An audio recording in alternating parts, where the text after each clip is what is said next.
आजकल अक्सर नौजवान ये सोचते हैं कि मैं कैसे किसी को नेकी के काम का हुक्म दूं, क्योंकि मैं खुद नेकी का काम नहीं करता।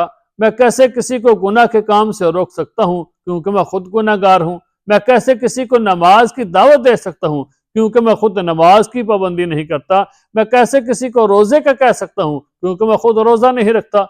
अक्सर नौजवान ये सोचते हैं, फिर सोचते हैं, फिर शर्माते हैं किसी को कहते हुए कि अगर मैं किसी को नमाज का कहूंगा तो मुझे क्या कहेगा कि तू खुद तो नमाज की पाबंदी नहीं करता और मुझे नमाज का कहता है। तुम खुद रोजा नहीं रखते और मुझे रोजे का कहते हो। बंदा ये कहते हुए सोचता है और फिर शर्माता है किसी को कहते हुए। याद रखें, बल्लिगो अन्नी वलो आया, अगरचे एक ही आयत हो तुम दूसरों तक जरूर पहुंचाओ। जिस चीज का इल्म तुम्हारे पास है वो इल्म दूसरों तक जरूर पहुंचाओ और पहुंचाने की कोशिश करो।